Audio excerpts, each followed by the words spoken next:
Welcome to the New Process Podcast. Learn all the tools, methods, and best practices combined with people, emotions, and a human-centric mindset to rethink your process and push it to the next level. And here is your host, Mirko Kloppenberg. Thank you very much for tuning in again, and welcome to the third episode of the New Process Podcast. In this episode, I'm going to explain to you how to get new process to life. So that's, I think, one of the big questions after learning about the new process principles. But before we dive into that question, let's quickly recap what you already know. So new process, the term, is a symbiosis of new work on the one hand side and process management on the other side. So it's the idea to bring both worlds together to get to the next level in process management, or to push your process to the next level, to get to a more human-centric and purposeful process management, or to more purposeful processes themselves. So that's the idea of new process. And core of new process are the so-called new process principles. Just as a brief reminder, it starts with the first principle from inspiring people for excellence processes and ends with giving meaning to the processes. And there are also other principles we'll touch within this episode. And if you haven't heard about them, switch back one episode and learn more about these principles. But that's the core of the new process idea, to get to a more human-centric mindset within BPM. So to trust the people, to involve the people, foster the development of the people, design cooperation, to meet people's needs, and also encourage diversity and inclusion through processes. And finally, disrupt established processes is also one of the new process principles. So this is just a brief recap of the different principles as a reminder. And now it's always the big question, now I know about these principles, but how do I bring these principles to life, or into life, into action? And this is what we are going to deep dive into today's episode. Exactly. So that's what is coming up today. And now, let's start to rethink processes. So to answer the question how to bring new process to life, there are two important elements which I would like to explain to you today. So first one is to having a human-centric process of process management implemented. So I'll tell you more about what that really is in a few minutes. And the second element is a role concept, which enables a sustainable implementation of this process of process management. So these two elements are what you should implement within your organization to bring new process to life. So let's have a closer look onto the process of process management. So the idea of the process of process management is to define a process which explains how to manage and continuously improve, innovate, steer, and so on the business processes of the respective organization. So that's the idea of a process of process management. And to use this process of process management to bring new process to life, there is a human-centric BPM process approach needed. And this is what I'm covering with the so-called new process lifecycle. And basically, this is a process of process management, which takes all these new process principles into account. And it's also some kind of reference model with tools, methods, and best practices, which you can use to improve your own management of processes as well, or your own process management process. That's great. Or I love these wordings. Yeah, great. So let's have a closer look onto how a new process lifecycle looks like, or how the new process lifecycle looks like. Basically, it's something like a plan, do, check, act cycle. You might know there are other life cycles out there. In this specific case, the new process life cycle consists of 7 phases. And it starts with define process purpose as first phase of the life cycle. So we start with defining the purpose of the respective process we would like to manage and improve. After knowing the purpose of the process, we can develop the process strategy in the second phase. So develop process strategy is the second phase of the new process life cycle. That's where we take all the knowledge from the process purpose as guidance for the strategic direction of our processes. And we combine this with the business strategy of the company we are working for. So we try to transform the business strategy into a so-called process strategy, which then helps to fulfill the purpose of the process as well. So this is how we define more or less the target picture of the process within the strategy phase. And then we go to the third phase, which is the design process phase. And in that phase, we try to close the gap from where we are right now to fulfill the target picture, which we developed in the strategy phase, as well as the process purpose from the first phase of the new process life cycle. So that's where the creative work is done to design the new process or take whatever we have and improve this process or innovate it and create a process design of how the future process could look like. And based on the process design, as soon as we know, this is the direction we would like to go into, we continue with the fourth phase, which is model process. And that's the phase where we model the process in hopefully a tool, not necessarily, but this is what I would recommend, to use a standardized notation there, put the process into a tool. The tool question is also a big one we'll cover within one of the upcoming episodes, or I guess in several of the upcoming episodes.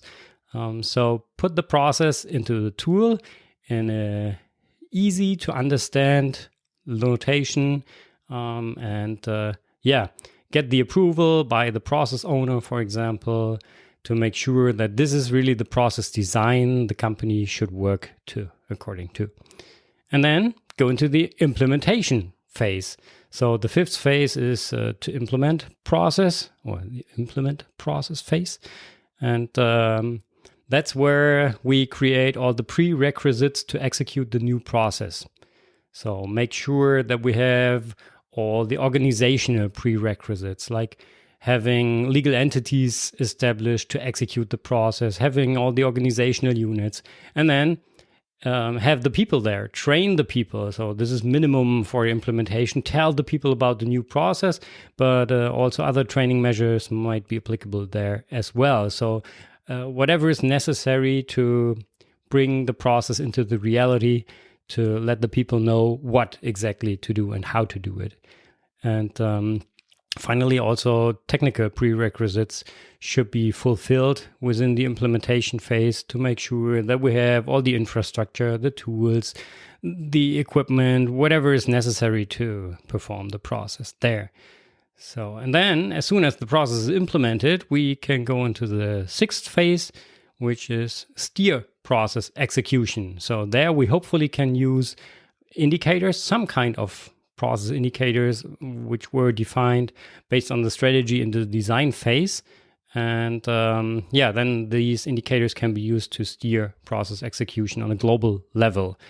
That's basically the overall life cycle of the process design. And in addition to that, there is a seventh circle or inner circle within the new process life cycle where we improve process execution locally.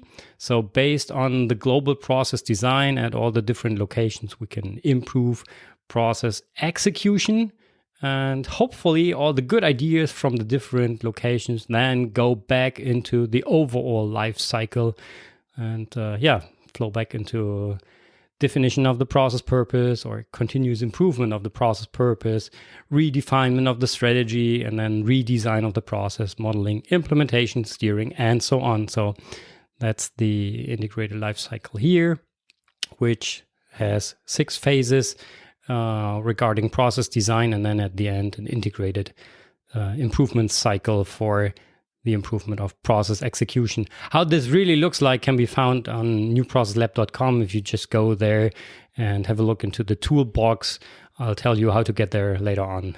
But that's basically the idea of the new process lifecycle.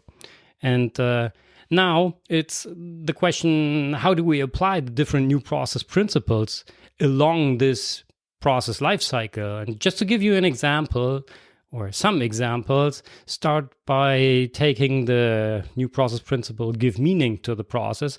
That's why we have the first phase, which is quite new compared to all the life cycles out there, which I know from the past.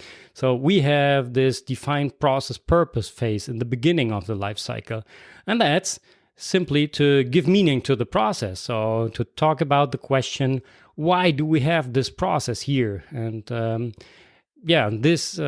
answer to that question will guide us through the whole life cycle itself. So based on the process purpose, we can then develop the process strategy and the design and so on. And even within the execution of the process purpose can still guide the employees and help them to make decisions while executing the process. So that's how we apply the first or the eighth principle, give meaning to the process within the first phase. Another example would be to involve the people working in the process into the work on the process, which is one of the new process principles. This can already be done within the definition of the process purpose. So never do that on your own without the people. Always ask the people to invite them to participate in the workshops, bring in their ideas, let them work on the improvements as well, and get their ideas there to get a great process design, for example. Another process principle, to trust the people working in and on the process. So you maybe remember the example of the purchasing process, taking out all the approval steps. If employees would like to purchase material. So that's a principle which can be applied within the design phase. So whenever you design new processes or redesign existing processes, take that principle into account and try to trust the people, provide all the necessary information to the people, and then let them make their decision on their own within the process without asking for approval all the time. Just one example, how to trust the people working in and on the process. The same with encourage diversity and inclusion through processes, which is another new process principle. So make sure that within all the workshops, the different locations, for example, to represent different cultures are represented as well. Or another example for the design phase as well is taking the principle to disrupt established processes. So encourage the people within the workshops when they try to design or redesign processes to really question existing processes, to disrupt what is there, what has been done for years, and ask, why are we doing this and that the way we're doing it? Can we do it the other way around? Try to innovate processes there and be courageous enough to disrupt established processes and question the status quo there. Or a classical example for another new process principle, foster the development of the people working in the process. This is what should be done within the implementation phase. So whenever you implement new process, think about what is necessary for the people to get all the information to be able to execute the new or the improved process. And therefore, best way is to ask the people. So take the other principle into account, involve the people also into the development of training measures. And set up formats to train the people and not just send out an email with the information, hey, here's a new process. Please work according to this picture here. So think about real methods like training format, platforms where you invite the people, even gamification ideas like having simulations of the process and so on might be applicable here as well. Yeah. And finally, an example for the principle to design cooperation in and on the process to meet people's needs. This would be something which can be done in this inner circle to improve process execution, where we have a given process design which is executed at one specific location, where we can have a closer look onto where are the people located that are executing the process. So are the roles which are interacting in the process sitting together in one room, in one workshop? How does the material flow through the process and so on? Does this really meet the people's needs? And do they have the tools and infrastructure they need to execute the process in the best way? So this is also part of the new process lifecycle. And this is how you can bring the different new process ideas or new process principles to life, or at least in theory into a process. And now that's where the magic really happens. How can we bring this new process lifecycle into the reality? How to get that executed? And therefore we use roles. So roles like process owner or process architect, which then can be assigned to the people in the organization. And these people can be enabled, can be trained to execute their roles and to execute the new process lifecycle, including the new process principles there. So taking all the good ideas of how to, live human-centric processes and push the process to the next level. That's why I would like to explain to you in more detail how human-centric role concept, which is also part of the new process lifecycle, could look like. So take a seat and let's deep dive into the theory of the concept. Don't worry, you can look it up later on newprocesslab.com as well. But just to give you an idea, first, to understand the role concept, we have to differentiate between two different types of responsibility. On the one hand side, we are talking about the so-called design responsibility. That's the responsibility which tells the employee how to do something. So this is basically the process design, which is used to define how a process should be executed. And then on the other side, we have the execution responsibility. That's the responsibility that tells the employee what to do. So which roles to execute, for example, by which employee.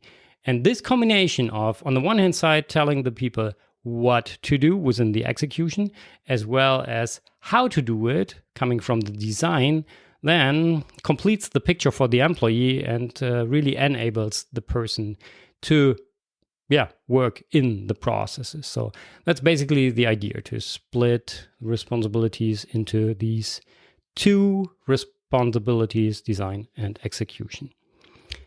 And then we'll have a closer look onto the design responsibility. So there, the core role of the design is the process owner. So the process owner is, with regards to RACI classification, accountable for the process design and its overall coordination. So that's the person which goes into jail if something goes wrong, because the process owner is accountable for the process design. And same on the other side, within the execution, there we have the role of the line manager. So the boss of an employee, the head of an organizational unit, and that role is accountable for the process execution of the respective organizational unit. So if I'm the line manager of an org unit, then I'm accountable for whatever my employees are doing within my organizational unit. So this role can be cascaded on all the different levels of an organization, and that's the role which assigns the roles within the process to the employees and tells them what to do. Okay, so these are the two core roles, the process owner on the one hand side within the design, as well as the line manager as the core role within the execution responsibility. But unfortunately, the reality shows that the world is not as simple as this, and it's unfortunately not enough to have only the role of a process owner defined within the process design. So that's why the new process role concept adds more roles within process design. So let's stay with the accountability of the process owner.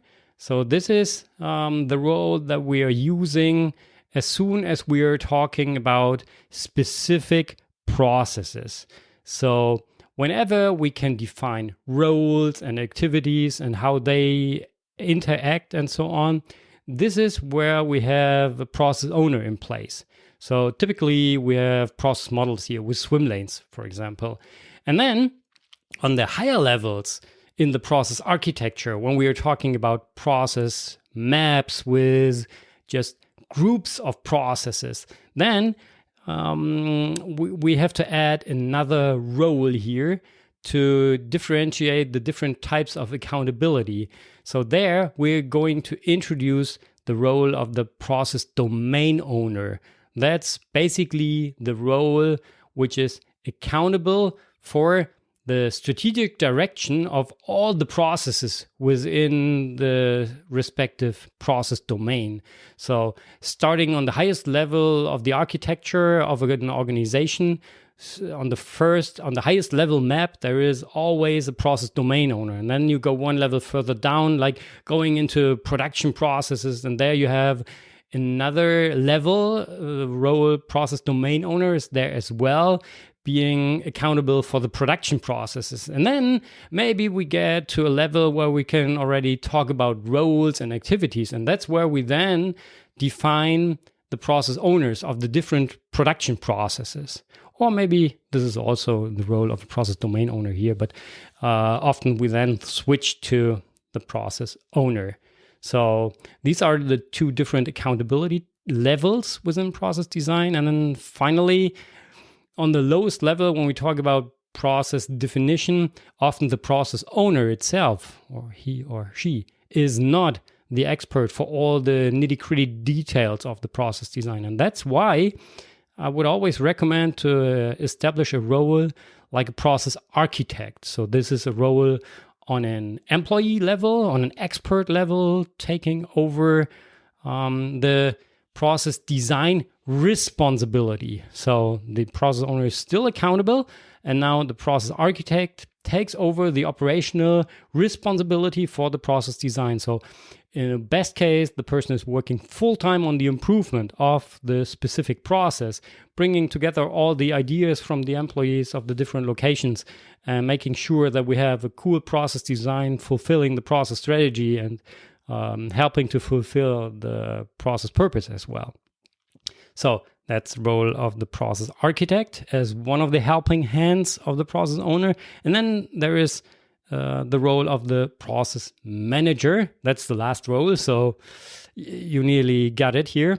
And the process manager takes over the responsibility for the coordination of the process from the process owner, but not for on a global level for all the different process instances, only for the respective process instance. So if we're talking about a process which is defined on a global level and then executed at different locations, you will have to assign the process manager role for every single location, which then is a so-called process instance.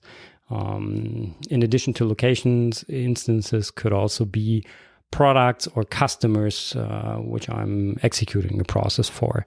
But this is way more complicated than explaining that here in this episode. So for more details, I would always recommend to head over to newprocesslab.com and have a look into the toolbox there to get more ideas on how the role concept really looks like.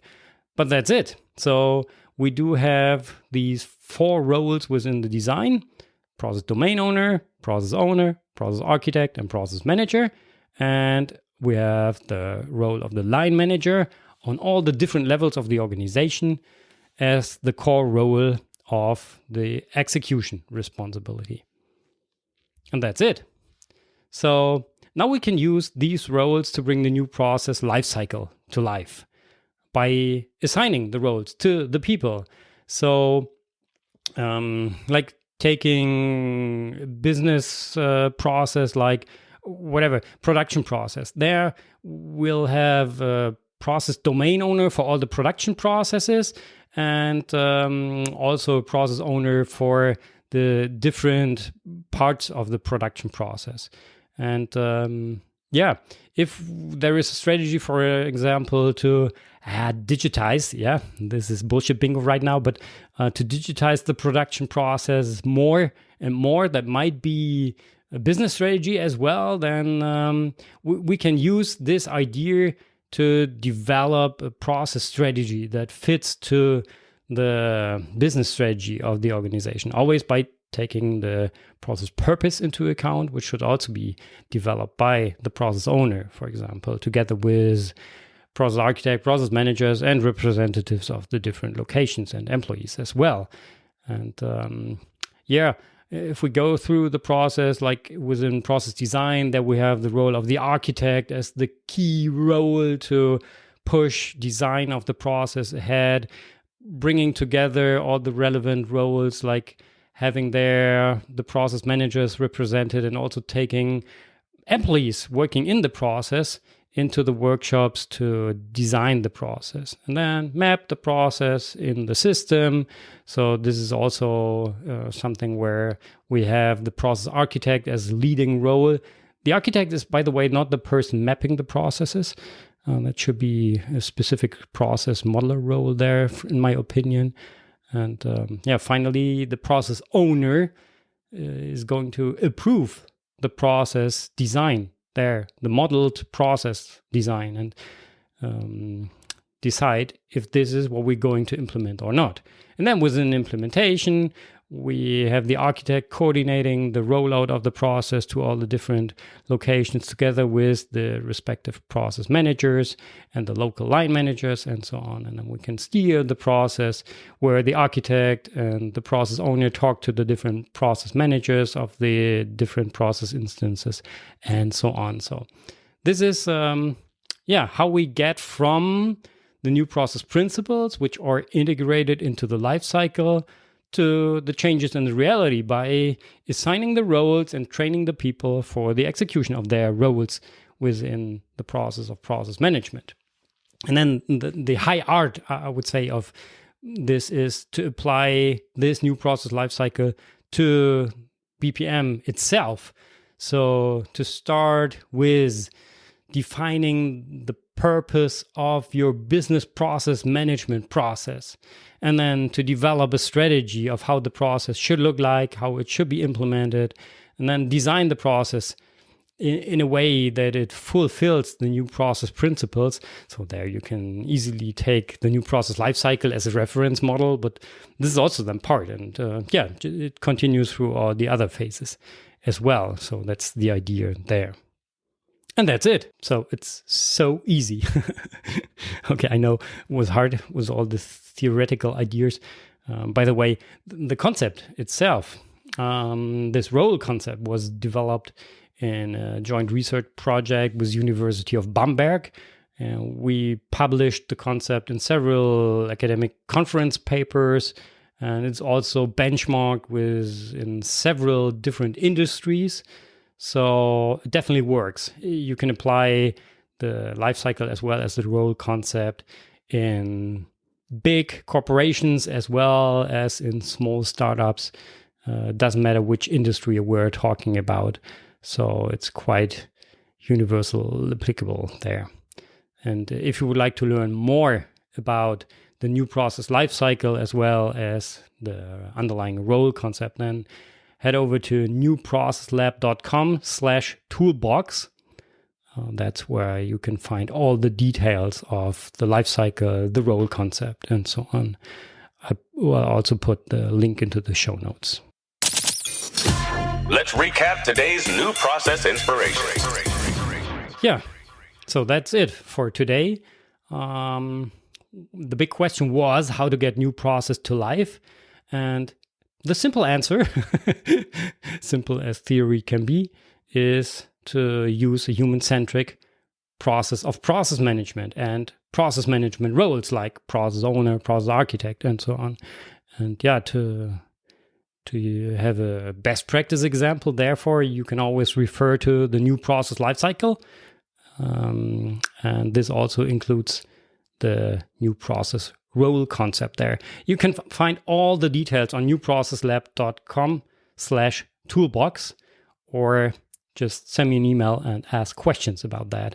I would be really happy to help you to understand and then apply and implement these ideas within your organization, or even just for your specific business process, because this is quite interesting. It cannot only be used for a whole organization, it can also be used just for one specific business process. So it doesn't matter what the other part of the organization is doing, you can still apply it to your own process, use this concept, and then, push your process to the next level. To give you an outlook, what is coming up in the next episode, it definitely makes sense to have a closer look at the first phase of the new process lifecycle, so the define process purpose phase. And to get some more ideas for that, there will be an interview with an expert.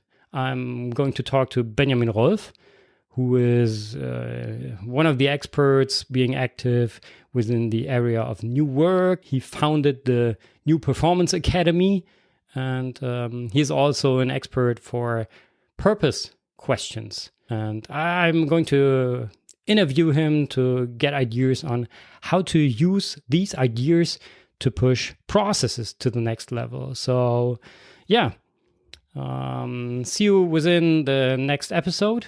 I hope you enjoyed this more or less a little bit theoretical episode and got some inspirations to rethink your own process. In case of questions, feel free to send me an email at mirko@newprocesslab.com. That's it for today. So thank you much and bye-bye. You've been listening to the New Process Podcast. Make sure to subscribe so you don't miss the next episode for more tools, methods, and best practices to rethink your process and push it to the next level. Thank you for listening. Okay, before you go, I'd like to ask you for a favor. If you liked what you heard, then it would be great if you recommend the New Process Podcast to your friends and colleagues. So maybe it's also interesting for them. Simply send them a link to newprocesspodcast.com. There you'll find all the different ways on how to listen to the other episodes. Thank you very much.